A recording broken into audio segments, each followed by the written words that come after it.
Hafsa Luttah. I'm a general dentist. I work with Kakamega Dental Suites. I'm partnering with Ponea Health today to talk about dental health. We are going to talk about bleeding gums. So bleeding gums is caused mainly by poor oral hygiene. This is where with poor brushing, it allows bacteria to accumulate in the gums, and this brings about an infection which will present with bleeding gums.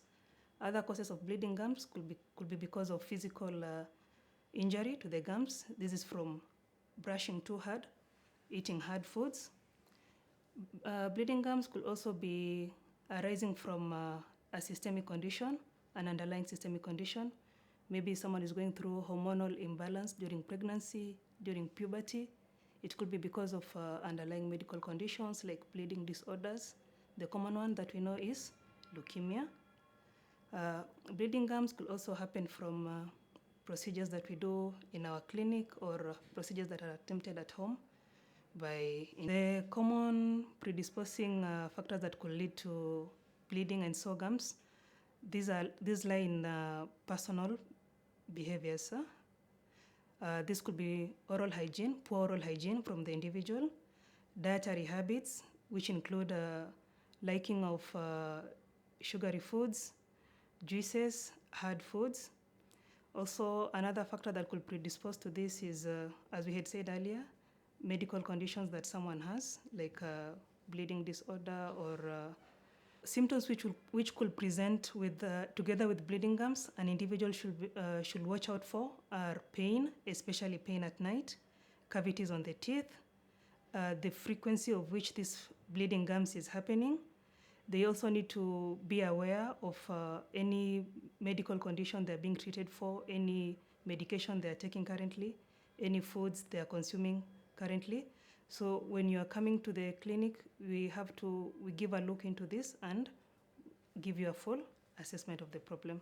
Prevention of bleeding gums can be approached from two areas. There are things one can do at home, and there are things we can do in the clinic. At home, we encourage you to brush your teeth 2 times a day, and this is done using a fluoridated toothpaste.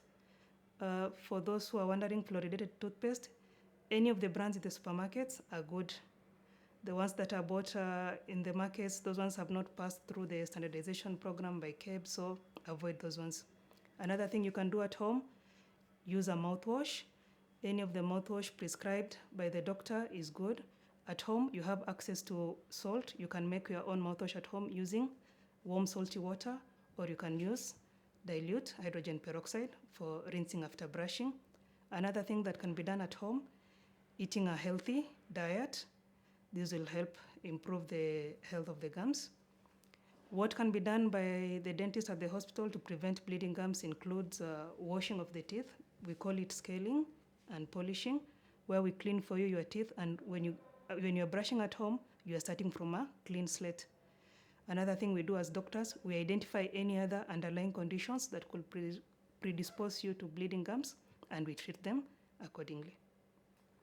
After seeking dental care, the management of bleeding gums at home is based on the factor that had caused the bleeding gum in the first place. So while at your doctor, the problem which was bringing about the bleeding gums has been identified, and the care at home will be based on this. If the problem had originated from poor oral hygiene, we will give you instructions on how to brush your teeth, what products to use, how frequently to be done, when is the best time to do it. If the problem was a systemic condition, the dentist will refer you to the physician who is attending to you, and this systemic problem is addressed, and therefore sorting out the bleeding gums. If it was a dental-related problem like a cavity, poor diet, we give you advice on that, and then we work together with either a nutrition specialist, and we get a system that can work for you. Thank you for joining our discussion today. You can book our services at ponea.com. I'm looking forward to engaging with you in the next episode.